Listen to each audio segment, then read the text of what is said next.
The magic നോവലിലേക്ക് ഏവർക്കും സ്വാഗതം.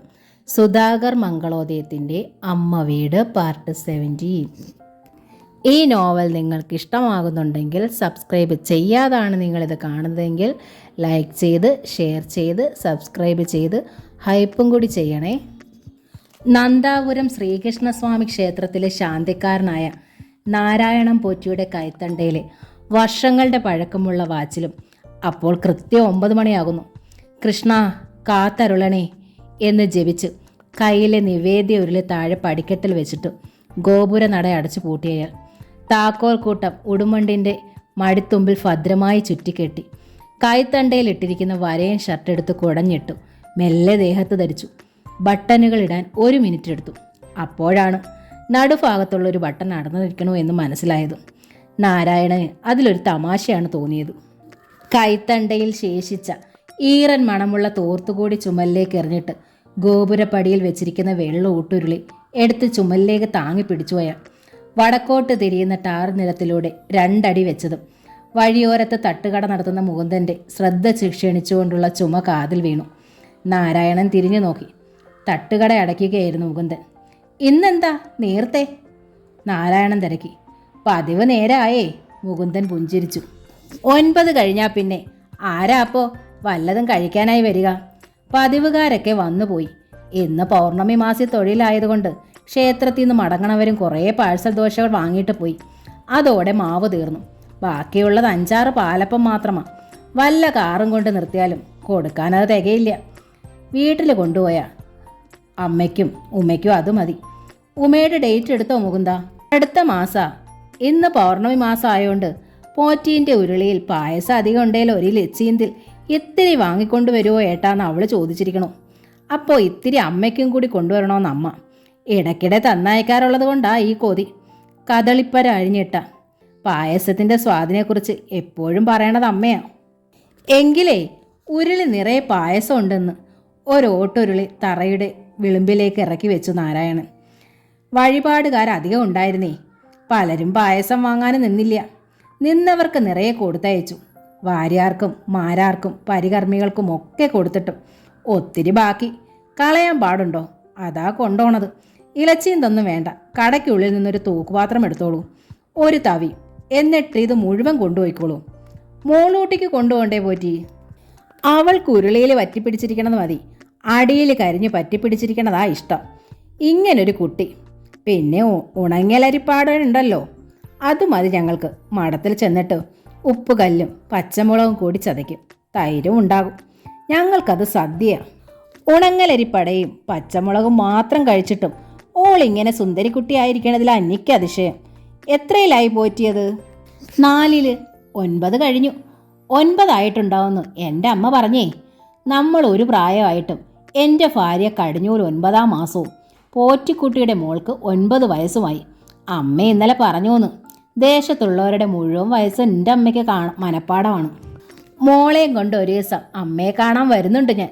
അതിന് അമ്മയും അമ്മമ്മയും അച്ഛമ്മയും കൂടെ പിറപ്പുകളും ഒന്നും ഇല്ലാത്തതല്ലേ. തവി കൊണ്ട് തൂക്കുപാത്രത്തിലേക്ക് പായസം പകർന്നുകൊണ്ടിരിക്കുന്ന മുകുന്ദനെ ആ അവസാന വാചകം സ്പർശിച്ചു. അയാൾ നാരായണനെ ഒന്ന് നോക്കി. ആ മുഖത്തൊരു നൊമ്പരം കാണായി. പിന്നെ ആശ്വസിപ്പിക്കും പോലെ പറഞ്ഞു, അവൾക്ക് പക്ഷേ സ്നേഹം കൊണ്ട് കുളിപ്പിക്കണ ഒരു അപ്പനില്ലേ ചങ്ങായി, അതുപോലെ ഓക്ക്. ഒരു സങ്കടം ഞാനാ മുഖത്ത് കണ്ടിട്ടേ ഇല്ലല്ലോ. നാരായണൻ്റെ കണ്ണ് നിറഞ്ഞു. അത് പറഞ്ഞപ്പോഴാ ഓർമ്മ വന്നത്. മുകുന്ദൻ വിഷയം മാറ്റി. ഇന്ന് സന്ധ്യയ്ക്ക് ഈ റോട്ടിലൊരു സംഭവം ഉണ്ടായി. ഒരു പാവം പിടിച്ച അമ്മേൻ്റെ കഴുത്തിൽ നിന്ന് ഒരു തമിഴത്തി 5-6 പവൻ്റെ മാലയും പൊട്ടിച്ച് പൊയ്ക്കളഞ്ഞൂന്നേ. ഈ ജംഗ്ഷനിലെ എല്ലാ കടകളും തുറന്നിരിക്കുക. വഴിയിൽ കാൽനടക്കാരുമുണ്ട്. തൊഴുതു വരണവരുടെ തൊഴാൻ പോണവരുടെയും തിരക്ക്. അതിനിടയിൽ എൻ്റെ പോറ്റി സംഭവം. മാല പൊട്ടിച്ചിട്ട് ഓള് ജംഗ്ഷനിൽ വന്നു നിന്ന് ഒരു ബസ്സിൽ ചാടിക്കയറി രക്ഷപ്പെട്ടേ. അതെങ്ങനെ? നാരായണൻ്റെ കണ്ണുകൾ മിഴിഞ്ഞു. തമിഴത്തി എന്ന് പറയുമ്പോൾ അതൊരു പെണ്ണല്ലേ? എന്തിനും പോന്ന നിങ്ങൾ കുറേ ആണുങ്ങൾ നോക്കി നിന്നോ? അതല്ലേ കഥ. തൂക്കുപാത്രം എടുത്ത് കടയുടെ വിളമ്പിൽ വെച്ചിട്ട് മുകുന്ദൻ വാതിലുകൾ അടച്ചുപൂട്ടി. നേരിയതൊക്കെ ചുറ്റിയ ഒരു ഐശ്വര്യമുള്ള അമ്മയും പാണ്ടിച്ചേല ചുറ്റിയ തമിഴത്തിയും ഒരുമിച്ചല്ലേ വഴിയിലൂടെ നടന്നു വന്നത്. അവർ മിത്രങ്ങളാണെന്നല്ലേ ആർക്കും തോന്നൂ. തമിഴത്തി മാലയും കൊണ്ട് ബസ്സിൽ കയറി രക്ഷപ്പെട്ട ശേഷമാ ആ അമ്മ വിമ്മി വിമ്മി കരഞ്ഞുകൊണ്ട് കാര്യം പറഞ്ഞത്. അതിൻ്റെ ഭർത്താവിൻ്റെ താലി കോർത്തിട്ട മാലയാണത്രേ. ഭർത്താവ് മരിച്ച് കാലങ്ങൾ കഴിഞ്ഞിട്ടും ആ മാലയും കഴുത്തിലിട്ടുകൊണ്ട് നടക്കുക പാവം. മാല പൊട്ടിച്ചിട്ട് പോയെന്ന് ആയമ്മ പറഞ്ഞത് നേരാണെന്ന് എന്തേ നിശ്ചയം? നേരെ തന്നെയാ പോറ്റി. തൊഴുത് ഗോപുരവാതിൽ കടന്നു വന്ന 1-2 സ്ത്രീകൾ കണ്ടുന്നേ. നമ്മുടെ ചില പെണ്ണുങ്ങളുടെ തരം അറിയാലോ. എന്തേലും അത്യാഹിതം കണ്ണിപ്പെട്ട മൂക്കത്തും വിരൽ ചേർത്ത് അന്തം വിട്ടങ്ങനെ നിൽക്കും. വായി തുറക്കണ വെച്ചാൽ നാഴിക 4 കഴിയണം. വിവരം അറിഞ്ഞിട്ടും ആരും ഒന്നും ചെയ്തില്ലേ? സൈക്കിളിലും ബൈക്കിലുമൊക്കെ കുറേ പേര് തമിഴത്ത് കയറി ബസ്സിൻ്റെ പിന്നാലെ വെച്ച് പിടിച്ചു. അപ്പോഴേക്കും ബസ് ഒരു 4-5 സ്റ്റോപ്പ് പിന്നിട്ടിരുന്നു. തമിഴത്തിയുടെ പൊടി കിട്ടണ്ടേ? കൃഷ്ണനെ തൊഴാൻ വന്ന അമ്മയാ? ഏയ്, ഈ ദേശത്തുള്ളതാ? അതല്ലേ അതിലും വലിയ കഥ. എറണാകുളത്തൊന്നും മറ്റൊരാളോടൊപ്പം മകൻ ബസ്സിൽ കയറ്റി വിട്ടതാ അതിനെ. സ്റ്റോപ്പ് തെറ്റി അത് ഇവിടെ ഇറങ്ങി. കൂടെയുള്ള ആളെ കാണാഞ്ഞപ്പോൾ അതിന് പേടിയും പരിഭ്രമവുമായി. തലചുറ്റി വീഴാൻ പോയ അതിനെ ആരൊക്കെയോ താങ്ങി പിടിച്ച് ഒരു കടത്തെണ്ണമേൽ സ്റ്റൂളിലിരുത്തി. നാരങ്ങ വെള്ളവും വാങ്ങി കൊടുത്തു അത്രേ. അപ്പോഴാ തമിഴത്തിയുടെ വരവ്. കഴുത്തിലെ പണ്ടം കണ്ടാവും ആ നായിൻ്റെ മോള് നിന്റെ കൂടെ പോന്നോളൂ എന്ന് പറഞ്ഞു അതിനെ വിളിച്ചുകൊണ്ട് പോന്നു. ഒരു രക്ഷകയെ കിട്ടിയ സന്തോഷത്തിലാവും അത് കൂടെ പോന്നത്. എന്നിട്ട് എല്ലാവരും ചേർന്ന് അതിനെ പോലീസ് സ്റ്റേഷനിൽ എത്തിച്ചിട്ടുണ്ടാവും. എവിടെ? മുകുന്ദൻ മുഖം കുടഞ്ഞു. ആർക്കാ അപ്പം അതിനൊക്കെ നേരം? എന്തേലും ഒരു സഹായം ചെയ്യണമെന്ന് എനിക്കുണ്ടായിരുന്നു. നമുക്കപ്പോൾ തിരക്ക് കച്ചവടത്തിൻ്റെ സമയം. വീട്ടിലേക്ക് വിളിച്ചോണ്ട് പോകാമെന്ന് വെച്ചാ നമ്മുടെ 2 മുറി പുരയിൽ ഞാനും അമ്മയും ഒരു വയറ്റുകണ്ണിയല്ലേ ഉള്ളൂ. അതാണച്ചാ ഇപ്പോൾ നല്ല കുടുംബത്തിലേത്. സ്വന്തക്കാർ തിരക്കി വരാതിരിക്കില്ല. ഇല്ലേച്ചാ നൈറ്റ് ഡ്യൂട്ടിക്ക് ഇറങ്ങണ ഏമ്മമാർ വിളിച്ചോണ്ട് പോയി വീട്ടിലെത്തിച്ചോളും. ഒരു തമാശ എന്താന്ന് വെച്ചാ പേടിച്ചരണ്ടു പോയ കാരണം സ്വന്തം ദേശപ്പേര് പോലും അതിന് ഓർമ്മയില്ലേ? അത് തമാശയാണോ? നാരായണൻ ശുണ്ടി വന്നു. തമാശയായി പറഞ്ഞതല്ല, പക്ഷേ നമുക്കിപ്പോൾ എന്ത് ചെയ്യാനാവും ചങ്ങാതി? ഏതായാലും ദേഹത്ത് ആകെയുള്ള പണ്ടവും കൊണ്ട് തമിഴത്തെ കടന്ന സ്ഥിതിക്ക് ഇനി അതിനെ ആരും ഉപദ്രവിക്കില്ല. പോരാങ്കിൽ വയസ്സായതുമല്ലേ. നിന്റെ അമ്മയുടെ അത്ര വയസ്സുണ്ടേ? നാരായണന്റെ നെഞ്ച് പക്ഷെ പിടഞ്ഞു. പായസം ഉരുളിയെടുത്തയാൾ പഴയപടി ചുമലിൽ പേറി. എന്നിട്ട് എങ്ങടാ മുകുന്ദ അത് പോയത്? എങ്ങടാന്ന് ആർക്കറിയാം എൻ്റെ പോറ്റി. നിങ്ങൾ ഗോപുരം അടയ്ക്കണതിന് ഇത്തിരി മുൻപ് വരെ അതേ ആൽത്തറയിൽ ഫണ്ടാരപ്പെട്ടിക്ക് അരികിലിരിക്കണുണ്ടായിരുന്നു. തൊഴുതു പോണൊരു മൂക്കിൽ വിരലും വെച്ച് ഇങ്ങനെ നോക്കും. പിന്നെ തിരിഞ്ഞു നോക്കി കടന്നു പോകും. കാണാൻ നല്ല ഐശ്വര്യമുള്ളത് കൊണ്ടും വേഷമൊക്കെ വില കൂടിയത് കൊണ്ടുമാ ഇങ്ങനെ കണ്ണിമയ്ക്കാതെ നോക്കണതേ. ആരേലും വിളിച്ചോണ്ട് പോകുമെന്ന് ഞാൻ ഇടയ്ക്കിടെ ശ്രദ്ധിച്ചിരുന്നു. ആ പണ്ടം ദേഹത്തുണ്ടായിരുന്നെങ്കിൽ ഒരുപക്ഷെ ആരേലും കൊണ്ടുപോയനെ. അതുകൊണ്ട് പക്ഷെ ആ മെടുക്കി തമിഴത്തി പോയില്ലേ? തൂക്കുപാത്രവുമായി മുകുന്ദൻ തിരിഞ്ഞു നടന്നു. എന്തോ കളഞ്ഞതുപോലെ നാരായണന്റെ നില.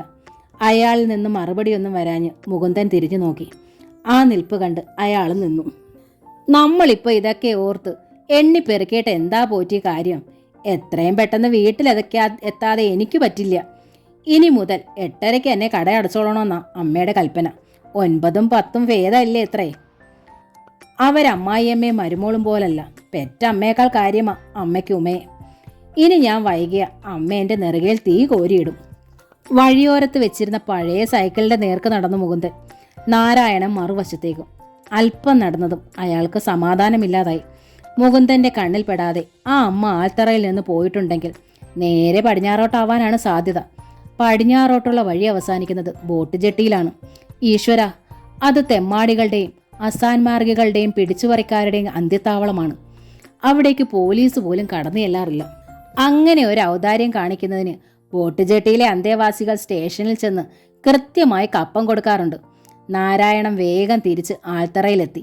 എന്നിട്ട് ഇരുവശത്തേക്കും കണ്ണോടിച്ചുകൊണ്ട് പടിഞ്ഞാറ് ഭാഗത്തേക്ക് നടന്നു. അതിനിടയിൽ അയാൾക്ക് മകളുടെ ഓർമ്മ വന്നു. ദാസപ്പേട്ടൻ്റെയും രുക്മിണിയുടെയും വീട്ടിലാക്കിയിട്ടാണ് നാരായണൻ ക്ഷേത്രത്തിലേക്ക് പോരുക. തൊട്ട അയൽപ്പക്കമാണ്. അവിടെ സരസ്വതിയുടെ പ്രായത്തിലുള്ള 2 പെൺകുട്ടികളുണ്ട്. ദാസപ്പേട്ടനും രുക്മിണിയും സാമാന്യം നല്ലവരുമാണ്. സരസ്വതി ആണെങ്കിൽ ആർക്കും ഉപദ്രവം ഉണ്ടാക്കാത്ത നല്ല അച്ചടക്കമുള്ള കുട്ടിയും. എന്നാലും തിരിച്ചെത്തി അവളെ ഒപ്പം കൂട്ടുന്നത് വരെ അയാളുടെ ഉള്ളിൽ തീയാണ്. ചില ദിവസങ്ങളിൽ ആ കണ്ണിലും മുഖത്തും ഒരു സങ്കടത്തിൻ്റെ നിഴൽ കാണാറുണ്ട്. ചോദിച്ചാൽ പക്ഷേ ഒരിക്കലും ഒരു തൃപ്തികരമായ മറുപടി കുട്ടി തരില്ല. 2 ദിവസം കഴിയുമ്പോൾ ആശ്വസിപ്പിക്കും. അന്ന് എനിക്ക് തലവേദനയായിരുന്നു അപ്പ വിഷമിക്കുമെന്ന് ഓർത്താ പറയാതിരുന്നത്. ഇന്നിപ്പോൾ സരസ്വതി സങ്കടപ്പെടും. ദാസപ്പേട്ടൻ്റെ രുക്മിണി പരിഭവിക്കുകയും ചെയ്യും. നാരായണൻ കൈത്തണ്ടയിലെ വാച്ചിലേക്ക് നോക്കി. മണി 10. അയാൾ ജെട്ടിയിലിരുന്നു. പരിസരം ഗാഠനിദ്രമാണ്. ഒരിടത്തും ഒരനക്കവും ഇല്ല. ജെട്ടിയിലെ കോൺക്രീറ്റ് ബെഞ്ചുകളിൽ കിടന്ന് ആളുകൾ ഉറങ്ങുന്നുണ്ട്.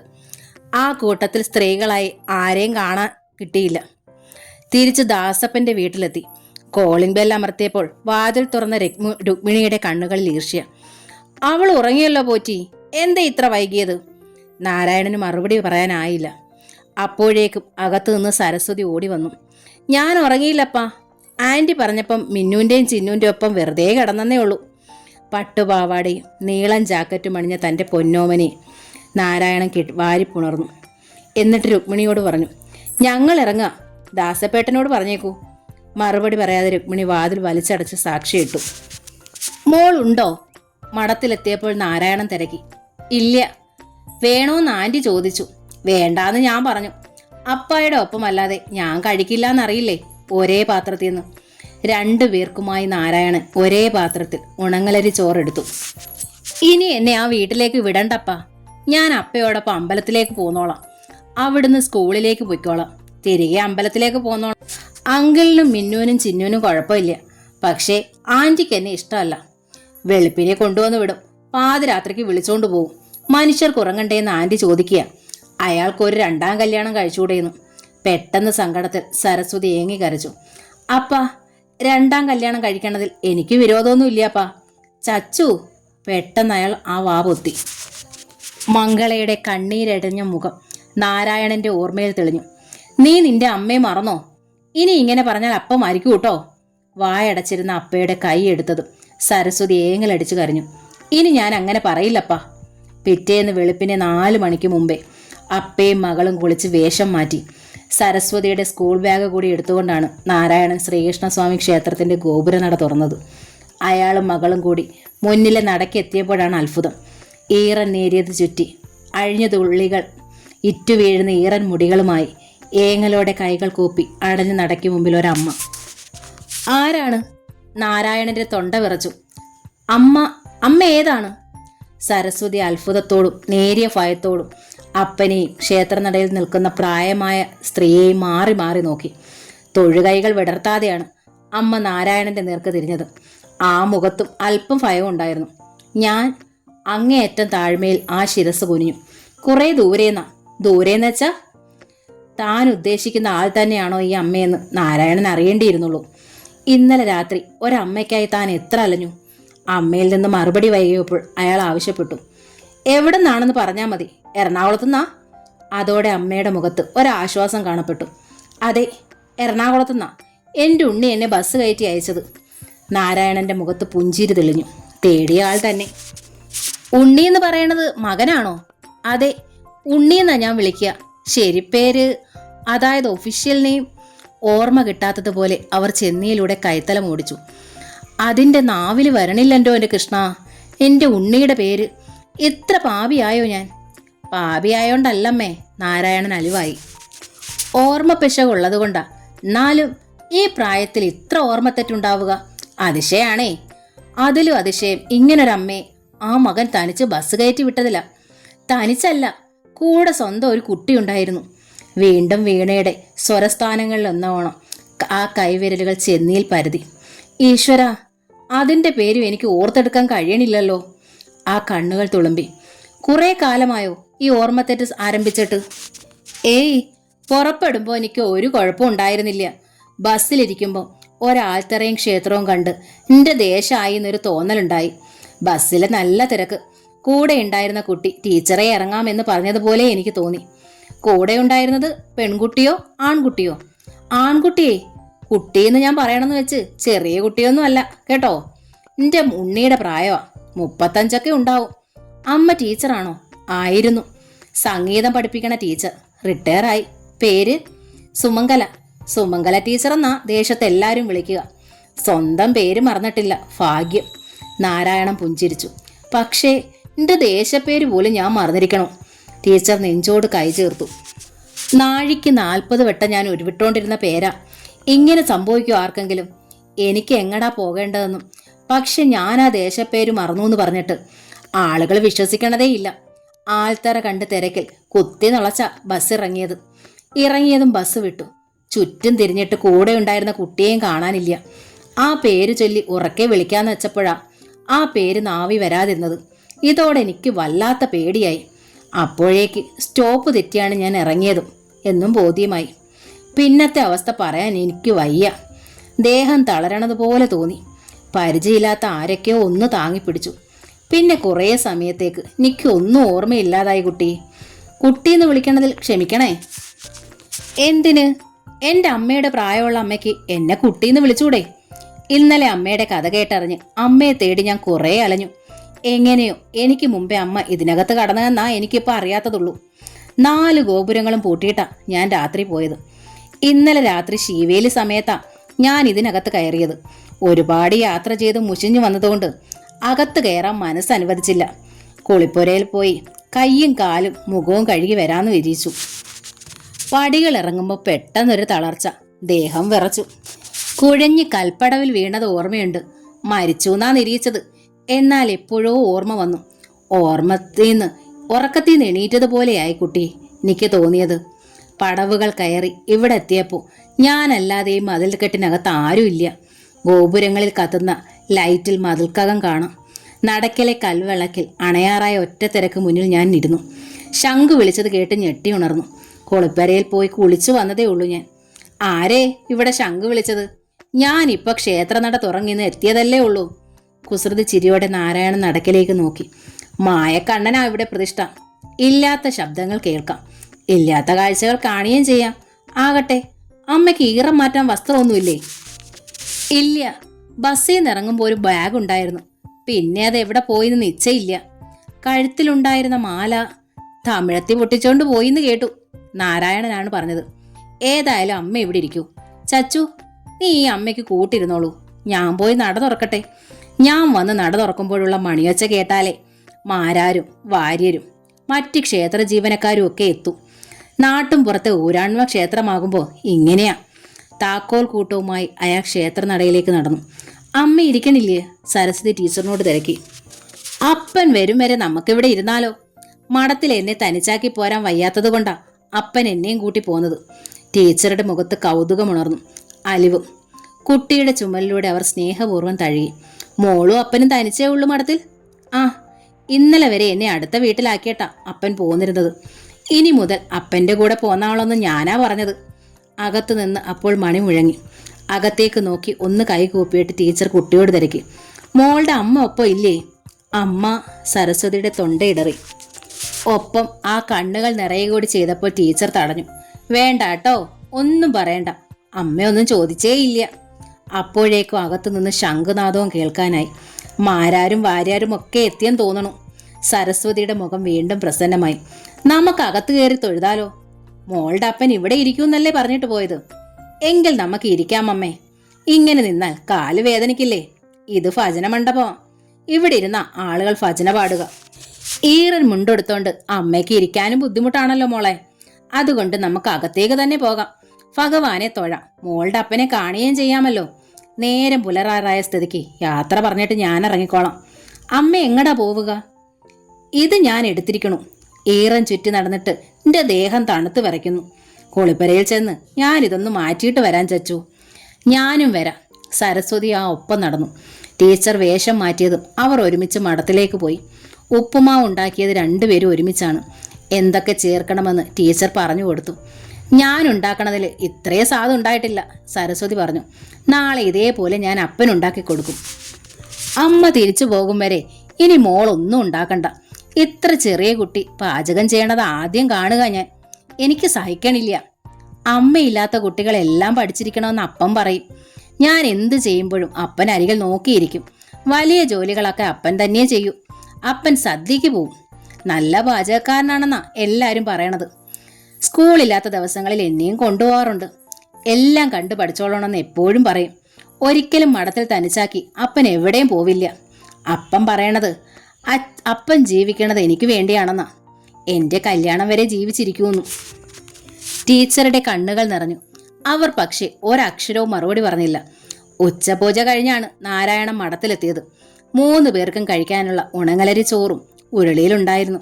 വന്നതിന് ശേഷം അയാൾ രസവും മെഴുക്ക് പുരട്ടിയും പായസവും ഉണ്ടാക്കി. ഇന്ന് ആരുടെയെങ്കിലും പിറന്നാളാണോ അപ്പാ? സരസ്വതി തിരക്കി. ഇന്ന് അപ്പൻ്റെ അമ്മ വന്ന ദിവസമാ, നമുക്കത് ആഘോഷിക്കണ്ടേ? എന്നത്തെയും പോലെ ഉപ്പും പച്ചമുളകും ചതയ്ക്കണത് പാവമല്ലേ? സരസ്വതിയുടെ മിഴികൾ വിടർന്നു. ഇതാണോ അപ്പൻ്റെ അമ്മ? ദാസപ്പേട്ടൻ എൻ്റെ അടുത്ത് ചോദിച്ചു. ആരാ മഠത്തിൽ വരുന്നെന്ന്. ഞാൻ പറഞ്ഞു പഴയന്നൂരിന്ന് അമ്മയുടെ ജ്യേഷ്ഠത്തി വന്നതാണെന്ന്. എൻ്റെ അമ്മ മരിച്ചത് എല്ലാവർക്കും അറിയാവുന്നത് കൊണ്ടാണ് ഞാൻ അങ്ങനെ പറഞ്ഞത്. സത്യത്തിൽ എന്നെ സംബന്ധിച്ചിടത്തോളം എൻ്റെ അമ്മ തന്നെയാണ് വന്നിരിക്കുന്നത്. മുഖച്ചായ ഒന്നുമില്ല. അമ്മ നേരിയതല്ല, ചേലയാ ചുറ്റുമായിരുന്നത്. ഞങ്ങൾ തുളു ബ്രാഹ്മണരാ. എന്നാലും എൻ്റെ മനസ്സിൽ ശരിക്കും അമ്മ തന്നെയായത്. സരസ്വതി ടീച്ചറെ നോക്കി. ടീച്ചർ പെട്ടെന്ന് ഏങ്ങലടിച്ചു കരഞ്ഞു. അമ്മ വിഷമിക്കേണ്ട, നാരായണൻ അറിയിച്ചു. അമ്മയെ ഞാൻ ഒരിക്കലും ഇവിടെ പിടിച്ചു നിർത്തണില്ല. വരും വഴി ഞാൻ പഞ്ചായത്ത് വായനശാലയിൽ കയറിയിട്ടാ വരണത്. എല്ലാ മലയാള പത്രങ്ങളിലും അരിച്ചു പെറുക്കി. കാണാനില്ല എന്ന അറിയിപ്പോടെ അമ്മയുടെ പടം അച്ചടിച്ചു വരുന്നുണ്ടോ എന്നും. ചിലപ്പോൾ ഈവനിങ് എഡീഷനിലോ നാളത്തെ പത്രത്തിലോ കാണും. ഫോൺ നമ്പർ ഉണ്ടെങ്കിൽ അപ്പോൾ തന്നെ ഞാൻ വിളിച്ചറിയിക്കും. വേണ്ടപ്പാ, സരസ്വതി കെഞ്ചി. ഈ അമ്മയെ എനിക്ക് ഒത്തിരി ഇഷ്ടമായി. അമ്മ പോണത് എനിക്ക് സങ്കടമാ. അപ്പോൾ ഈ അമ്മയുടെ മകന് സങ്കടമല്ലേ? അപ്പനെ കാണാതെ പോയാൽ ചച്ചുവിന് സങ്കടമാവില്ലേ? അപ്പോൾ നമ്മൾ ഈ അമ്മയെ നിർബന്ധിച്ച് ഇവിടെ താമസിപ്പിക്കണത് പാവമല്ലേ? സരസ്വതിയുടെ മുഖം കുനിഞ്ഞു. അവൾ പക്ഷെ മറുപടി ഒന്നും പറഞ്ഞില്ല. പിറ്റേന്നും അതിൻ്റെ പിറ്റേന്നും നാരായണൻ വായനശാലയിലെത്തി. സകല മലയാള പത്രവും പരിശോധിച്ചു. അയാൾ പ്രതീക്ഷിച്ച തരത്തിൽ ഒരറിയിപ്പും കാണാനായില്ല. എന്താണ് സംഭവിച്ചെന്ന് നാരായണന് മനസ്സിലായില്ല. ഇത്രയും നല്ലവരായ ഈ അമ്മയെ കാണാതായിട്ടും സമ്പന്നനായ ഈ മകൻ എന്തേ അന്വേഷിക്കാഞ്ഞത്? അമ്മ ഈ മകൻ ഉപേക്ഷിച്ചു കളഞ്ഞതാണോ? അയാൾക്ക് അങ്ങനെ വിശ്വസിക്കാനുമായില്ല. മോൻ പത്രം നോക്കിയോ എന്ന് ഒരു തവണ പോലും അമ്മയും തിരക്കിയില്ല. അതായിരുന്നു നാരായണന് ഏറ്റവും അതിശയം. സാധാരണ മട്ടിൽ അമ്മ മഠത്തിലെ ജോലികൾ ചെയ്യാൻ തുടങ്ങി. വെളുപ്പിനുണർന്ന് നാലകവും കോലായിലും എല്ലാം അടിച്ചു തൂക്കും. കുളിച്ച് ശ്രീലകത്ത് നിലവിളക്ക് തെളിക്കും. അടുക്കളയിൽ കയറി ആഹാരമുണ്ടാക്കും. കുളിച്ചെത്തുന്ന ചച്ചുവിൻ്റെ മുടി വേറെടുത്ത് ഉണക്കും. അമ്മയെ അവൾ അപ്പാമ്മ എന്ന് വിളിക്കാൻ ആരംഭിച്ചു. ഒരാഴ്ച കഴിഞ്ഞു. അതോടെ നാരായണൻ തുറന്ന് അമ്മയോട് തിരക്കി. അമ്മയുടെ മകനെന്താ അമ്മയെ തിരക്കി വരാത്തത്? ആ കണ്ണുകൾ നിറഞ്ഞു തുളുമ്പി. മുഖം താണു.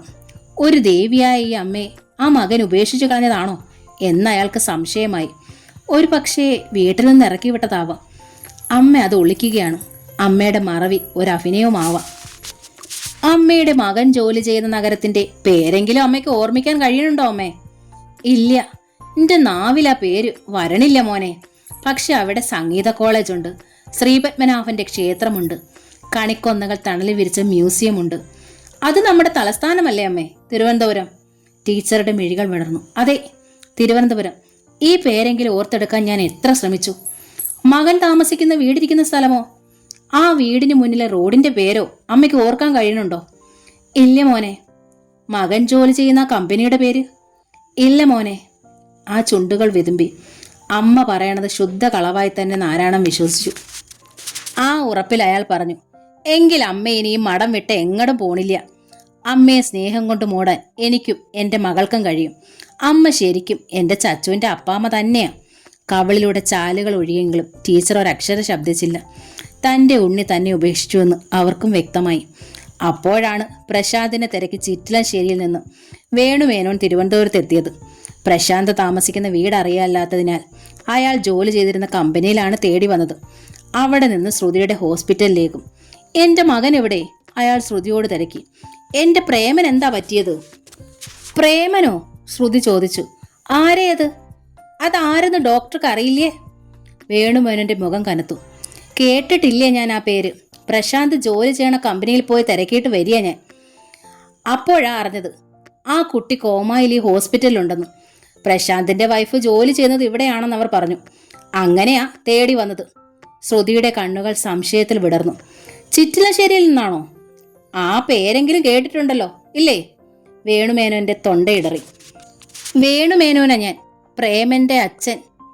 ആഴ്ച 1 കഴിഞ്ഞു എൻ്റെ കുട്ടി ഇങ്ങോട്ട് പോയിട്ട്. പ്രശാന്ത് വിളിച്ചിട്ടാ പോന്നതേ. ഞാൻ നിർബന്ധിച്ച് അയച്ചത്. അതിൻ്റെ കല്യാണം കഴിഞ്ഞ് എൻ്റെ 2ാം ദിവസമാണ് പോന്നത്. ഡോക്ടറും കളക്ടറും ഒന്നും അല്ലെങ്കിലും ഒരു പെൺകുട്ടി അവിടെ കാത്തിരിക്കുന്നുണ്ട്. സുമംഗല ടീച്ചറെയും കൊണ്ട് പിറ്റേന്ന് എത്തൂന്ന് അറിയിച്ചത്. പിന്നെ ഒരു വിവരവും ഇല്ല. പ്രേമന് മൊബൈൽ ഫോണൊന്നും ഇല്ല. ചിറ്റിലശ്ശേരിയിൽ അവൻ അതിൻ്റെ ആവശ്യവുമില്ല. പ്രശാന്തിൻ്റെ ഫോൺ നമ്പർ പക്ഷേ ഞാൻ കുറിച്ചെടുത്തിരുന്നു. ഒരാഴ്ചയായി അതിലിങ്ങനെ വിളിച്ചുകൊണ്ടിരിക്കുക. ഞങ്ങൾ സ്വിച്ച് ഓഫ് ആണെന്നാ പറയുന്നത്. വീട്ടിലിരിക്കുന്ന ഞങ്ങൾക്ക് എന്തുണ്ടൊരു സമാധാനം. പ്രേമൻ്റെ ഭാര്യയും അനിയത്തിയും അമ്മയും എല്ലാം കരച്ചിൽ തന്നെ. ഇവിടെ എത്തിയപ്പോഴേ അറിഞ്ഞത് പ്രശാന്ത് ആക്സിഡൻ്റായി ആശുപത്രിയിലാണെന്നു. അതോടെ എൻ്റെ നെഞ്ചിലെ ജീവൻ പറന്നു. ചാലും പ്രേമൻ എവിടാണെന്ന് അറിയണ്ടേ? ആ പെൺകുട്ടിയോടെങ്കിലും ഒരു മറുപടി പറയണ്ടേ? അപ്പോ അമ്മയും കൊണ്ട് പ്രേമൻ ചിറ്റിലശ്ശേരിയിൽ എത്തിയില്ലേ ഇതുവരെ? ശ്രുതിയുടെ മുഖത്ത് ഭീതി പ്രകടമായിരുന്നു. ഇല്ല, പ്രേമൻ അങ്ങടെത്തിയിരുന്നെങ്കിൽ പിന്നെ ഈ വയസ്സായ ഞാൻ ഇത്ര ദൂരം തിരക്കി പുറപ്പെടുവോ? എനിക്കും അത്ര പിടിയൊന്നുമല്ല ഈ സ്ഥലം. ചെറുപ്പത്തിൽ എപ്പോഴോ വന്നു പോയതാ. അങ്കിൾ, എൻ്റെ റൂമിലേക്ക് വരൂ, ശ്രുതി ക്ഷണിച്ചു. എൻ്റെ ഡ്യൂട്ടി കഴിയും വരെ അങ്കിൾ ഈ റൂമിൽ ഇരിക്കേണ്ടി വരും. അത് കഴിഞ്ഞ് നമുക്ക് വീട്ടിലേക്ക് പോകാം. ഏത് വീട്ടിലേക്ക്? എൻ്റെ വീട്ടിലേക്ക്. അതിനു മുമ്പ് എൻ്റെ കുട്ടിക്ക് എന്ത് പറ്റിയെന്ന് പറയൂ. എനിക്കറിയില്ല അങ്കിൾ, നിസ്സഹായത ഭാവിച്ചു ശ്രുതി. വന്ന അന്ന് രാത്രി തന്നെ അമ്മയും കൊണ്ട് പ്രേമൻ ഇവിടുന്ന് പോയതാ. കാറിൽ പ്രശാന്ത് എറണാകുളത്ത് എത്തിച്ചെന്നാ ഞാൻ കരുതണത്. എൻ്റെ അടുത്ത് അദ്ദേഹം സംസാരിക്കാറേ ഇല്ലായിരുന്നു. എറണാകുളത്തുനിന്ന് പ്രേമനെയും അമ്മയെയും ബസ്സിൽ കയറ്റി വിടാനാ സാധ്യത. ഏതായാലും ഇവിടുന്ന് അവർ 3 പേരും ഒരുമിച്ചാ പോയത്. പിന്നെ ഞാൻ പ്രശാന്തിനെ കാണുന്നത് കോരിച്ചൊരിയുന്ന മഴയിൽ ചോരയിൽ മുങ്ങി റോഡിൽ കിടക്കുന്നതാ. വ്യസനം മറയ്ക്കാൻ ആ കൈത്തലം കൊണ്ട് അവൾ മുഖം മൂടിപ്പിടിച്ചു. വേണുമേനോന്റെ കണ്ണുകൾ മിഴിഞ്ഞു. ആ കൈവിരലുകൾ എണ്ണം പിടിച്ച് മടങ്ങി. ഈശ്വര, 7-8 ദിവസങ്ങൾ കഴിഞ്ഞിരിക്കണമല്ലോ. പിറ്റേന്ന് രാവിലെ എറണാകുളത്ത് നിന്ന് ബസ് കയറ്റി വിട്ടൂന്ന് വെച്ചാൽ അന്ന് സന്ധ്യ കഴിയുമ്പോഴെങ്കിലും ചിറ്റിലശ്ശേരിയിൽ എത്തണ്ടായോ? എൻ്റെ ചെക്കനും ആ ടീച്ചർക്ക് എന്ത് പിണഞ്ഞാവോ? ആ സംസാരം കേട്ടപ്പോൾ ശ്രുതിക്കും ഭയം തോന്നി. പ്രേമൻ്റെ ഒപ്പം അമ്മ ചിറ്റിലശ്ശേരിയിലെ നിങ്ങളുടെ വീട്ടിൽ സുഖമായിട്ടിരിക്കുമെന്നാണ് ഞാൻ വിചാരിച്ചത്. പ്രശാന്തിൻ്റെ വിവരം എങ്ങനെ അറിയിക്കുമെന്ന് ഓർത്ത് തീ തിന്നുകയായിരുന്നു ഞാൻ. പ്രശാന്തിൻ്റെ വിവരം അയാളുടെ സഹോദരിമാരെ അറിയിച്ചോ? ഇല്ല. കുറ്റബോധത്തോടെ ശ്രുതി മുഖം കുനിച്ചു. ഇതുവരെ എനിക്കതിനുള്ള മനസാന്നിധ്യം ലഭിച്ചില്ല. പ്രശാന്തിന് ബോധം തെളിയാനായി കാത്തിരിക്കുക ഞാൻ. ഈ ഒരാഴ്ചയായി ഹോസ്പിറ്റൽ തന്നെയാണ് എൻ്റെ താമസം. 1-2 ദിവസം കുട്ടികളെയും കൊണ്ട് എൻ്റെ അച്ഛൻ വന്നിരുന്നു. പ്രശാന്തിനെ തിരിച്ചു കിട്ടിയില്ലെങ്കിൽ പിന്നെ ഞാൻ ജീവിച്ചിരിക്കില്ല. അത്രയുമായപ്പോൾ മേനോന് ശ്രുതിയോട് അലിവായി. അങ്ങനൊന്നും തീരുമാനിക്കരുത്. കുട്ടികളുടെ കാര്യം മറന്നുകൂടാലോ. പ്രശാന്തിൻ്റെ കുട്ടികളല്ലേ അവർ. ശ്രുതി ഒന്ന് കണ്ണടച്ചു. എനിക്ക് ഒരു സഹായം ചെയ്യണം. ഇവിടെ എനിക്ക് ആരും ഇല്ലാത്തത് കൊണ്ടാ. പ്രേമനെയും ടീച്ചറെ അന്വേഷിക്കണമെന്ന് പോലീസിലൊന്ന് അറിയിക്കണം, എത്രയും വേഗം. അത് ഞാൻ ഉടനെ ചെയ്യാം. ഇവിടുന്ന് പോയ ശേഷമുള്ള വിവരങ്ങൾ പ്രശാന്തിനല്ലേ അറിയൂ. നമുക്ക് ഊഹിക്കാനല്ലേ കഴിയൂ. എങ്ങനെ എറണാകുളത്തുനിന്ന് അന്വേഷണം ആരംഭിക്കേണ്ടതെന്ന് തോന്നുന്നു. എല്ലാം പോലീസ് ഉചിതം പോലെ ചെയ്യട്ടെ. എത്രയും പെട്ടെന്ന് നമുക്ക് അവിടെ ചെന്ന് വിവരം അറിയിക്കാം. കുട്ടിയോടൊപ്പം ഞാനും വരാം. ശരിയെങ്കിൽ അങ്കിൾ വന്ന് എൻ്റെ റൂമിലിരിക്കൂ. എത്രയും പെട്ടെന്ന് ഞാൻ ഇവിടെ നിന്ന് പുറത്ത് കടക്കട്ടെ. ഞാനിപ്പോൾ ഡ്യൂട്ടിയിലായതുകൊണ്ടാ. മേനൻ അനുസരിച്ചു. പുറത്ത് കടക്കും മുമ്പ് അയാൾ ശ്രുതിയോട് പറഞ്ഞു, എനിക്ക് പ്രശാന്തിനെ ഒന്ന് കണ്ടാൽ കൊള്ളാമെന്നുണ്ട്. പ്രേമനെ പോലെ തന്നെയാ എനിക്ക് പ്രശാന്തും. അകലെ നിന്ന് കണ്ടാൽ മതി. ബുദ്ധിമുട്ടാവോ അത്? വരൂ. മേനോനെയും കൊണ്ട് ശ്രുതി ICUയിലേക്ക് നടന്നു. ഒരു ചില്ലു മറയ്ക്ക് അപ്പുറത്ത് നിന്നാണ് അയാൾ പ്രശാന്തിനെ കണ്ടത്. കണ്ണുകൾ അടച്ച് നിശ്ചലം കിടക്കുകയാണ്. മുൻപ് കണ്ടിരുന്ന പ്രശാന്തുമായി ആ മുഖത്തിന് ഒരു സാമ്യവും തോന്നിയില്ല. അകത്ത് കിടക്കുന്നത് ഒരു മൃതദേഹമാണോ എന്ന് പോലും മേനോന് ആ ശങ്ക തോന്നി. വല്ലാത്ത വിഷമത്തിൽ അയാൾ വലം കൈ നെഞ്ചോട് അമർത്തി പിടിച്ചു. മതി, മേനോൻ ശ്രുതിയോട് പറഞ്ഞു. എനിക്കിങ്ങനെ കാണാൻ വയ്യ. അച്ഛൻ്റെ സുഹൃത്തായ DGPയുടെ അടുത്തേക്കാണ് ശ്രുതി അയാളെ കൊണ്ടുപോയത്. അറിയാവുന്ന അത്രയും വിവരങ്ങൾ 2 പേരും അദ്ദേഹത്തെ അറിയിച്ചു. പ്രശാന്ത് അബോധാവസ്ഥയിൽ നിന്ന് ഉണർന്നിരുന്നെങ്കിൽ നിങ്ങളെ എങ്ങനെയെങ്കിലും എനിക്ക് സഹായിക്കാമായിരുന്നു, DGP പറഞ്ഞു. അമ്മയും പ്രേമനെയും അയാൾ എപ്പോൾ ഏത് വണ്ടിയിലാണ് കയറ്റി വിട്ടതെന്നറിഞ്ഞാൽ അന്വേഷണം എളുപ്പമാവുമായിരുന്നു. ഇപ്പോൾ പക്ഷേ പല കാര്യങ്ങളും നമുക്ക് ഊഹിക്കാനേ കഴിയൂ. എന്നാലും എനിക്ക് ചെയ്യാൻ കഴിയുന്നതൊക്കെ ഞാൻ ചെയ്യാം, ശ്രുതിക്ക് അദ്ദേഹം വാക്കുകൊടുത്തു. കൂടാതെ കഴിഞ്ഞ ഒരാഴ്ച കേരളത്തിൽ നിന്ന് ആകെ ലഭിച്ച അജ്ഞാത മൃതദേഹങ്ങളുടെ ഫോട്ടോഗ്രാഫുകളും അവരുടെ മുന്നിലെത്തിച്ചു. 4 പുരുഷന്മാരും ഒരു യുവതിയും ഉണ്ടായിരുന്നു. അതിൽ ഭയപ്പാടോടെയാണ് വേണുമേനോൻ ആ ചിത്രങ്ങൾ പരിശോധിച്ചത്. പക്ഷേ പ്രേമചന്ദ്രനുമായി വിദൂര സാമ്യം പോലും ഇല്ലായിരുന്നു ഒരാൾക്കും. പ്രായമായ ചിത്രങ്ങൾ ആ ശേഖരത്തിൽ ഉണ്ടായിരുന്നുമില്ല. ഇതിൽ നിന്ന് ഒന്ന് അനുമാനിക്കാം, DGP അറിയിച്ചു. 2 പേർക്കും അപകടമൊന്നും സംഭവിച്ചിട്ടില്ലെന്ന്. അവർ എവിടെയോ തടയപ്പെട്ടതാവാം, അല്ലെങ്കിൽ പരസ്പരം പിരിഞ്ഞിരിക്കാം. വയസ്സായ അമ്മയെ അത് ആകെ പരിഭ്രാന്തിയാക്കുകയും ചെയ്തിരിക്കാം. കേരളത്തിലെ ഏതെങ്കിലും അഗതി മന്ദിരത്തിലോ ആശുപത്രിയിലോ ഈ പ്രായപരിധിയിലുള്ള ഏതെങ്കിലും ഒരു സ്ത്രീ അഡ്മിറ്റ് ചെയ്തിട്ടുണ്ടോ എന്നും ഒന്ന് തിരക്കാം. അമ്മയുടെ ഒരു ഫോട്ടോ സഹിതം കാണാനില്ല എന്നൊരു കോളത്തിൽ ഒരു പത്ര അറിയിപ്പ് നൽകുന്നത് നല്ലതാണ്. പത്ര അറിയിപ്പ് ഒരു എളുപ്പമാർഗമായി ശ്രുതിക്കും തോന്നി. മേനോനെയും കൂട്ടി അവൾ വീട്ടിലെത്തി. അമ്മയുടെ ഓരോ ഫോട്ടോഗ്രാഫിനായി പ്രശാന്തിന്റെ മുറിയിലെ അലമാരകളും മേശകളും ബാഗുകളും എല്ലാം പരിശോധിച്ചു. ചുവരിൽ പ്രശാന്തിന്റെ അച്ഛന്റെ ഒരു ഫോട്ടോ ഫ്രെയിം ചെയ്ത് തൂക്കിയിട്ടിരുന്നെങ്കിലും അമ്മയുടേതായ ഒരു ചിത്രം പോലും കണ്ടുകിട്ടിയില്ല. ഫോട്ടോ എടുക്കുന്ന കാര്യത്തിൽ ടീച്ചർ പൊതുവെ മുൻമുഖയായിരുന്നു. എങ്കിലും സ്കൂളിൽ നിന്ന് പിരിയുമ്പോഴുള്ള സെന്റ് ഓഫിന് ചിത്രങ്ങൾ എടുത്തിരുന്നു എന്നാ എന്റെ ഓർമ്മ, മേനോൻ പറഞ്ഞു. അതൊക്കെ എവിടെ കളഞ്ഞു എന്നാ എനിക്ക് നിശ്ചയില്ലാത്തത്. ചിറ്റിലശ്ശേരിയിലുള്ള സംഗീത വിദ്യാർത്ഥികളുടെ കൈവശം ചിലപ്പോൾ വല്ലതും കണ്ടിരിക്കാം. അവിടെ തിരക്കുന്നതിൽ എളുപ്പം ടീച്ചറുടെ പെൺമക്കളുടെ അടുത്ത് തിരക്കുന്നതാവും. അമ്മയുടെ ഒരു പഴയ ചിത്രമെങ്കിലും അവരുടെ കൈവശം ഉണ്ടാവാതിരിക്കില്ല. ദയോപ്പൂനെയും നന്മോപ്പൂനെയും ഞാനൊന്ന് വിളിക്കാം, ശ്രുതി സമ്മതിച്ചു. അതിനി വൈകാനേ പാടില്ല, മേനോൻ നിർബന്ധിച്ചു. പ്രശാന്തിന് അപകടം പറ്റിയതും അമ്മയെ കാണാതായതും എത്രയും വേഗം അറിയിക്കണം. ചിറ്റിലശ്ശേരിയിൽ പ്രേമന്റെ ഫോട്ടോ ഉണ്ട്. അവിടെ ചെന്ന് ഞാനും ഒരു പത്ര അറിയിപ്പ് കൊടുക്കാൻ തീരുമാനിച്ചു. മണ്ടനാണെങ്കിലും അവനില്ലാതെ എനിക്ക് ജീവിക്കാനാവില്ല. പോരെങ്കിൽ ഒരു പെൺകിടാവ് അവിടെ കണ്ണീരും കൈയുമായി കാത്തിരിക്കണം. അയാൾ അപ്പോൾ തന്നെ ചിറ്റിലശ്ശേരിയിലേക്ക് മടങ്ങി. ശ്രുതി പ്രശാന്തിന്റെ മൂത്ത ഓപ്പോളായ ദയെ വിളിച്ച് വിവരം അറിയിച്ചു. മറുപടി ഒരു പൊട്ടിത്തെറിയായിരുന്നു. സുധാകർ മംഗളോദയത്തിന്റെ അമ്മ വീട് എന്ന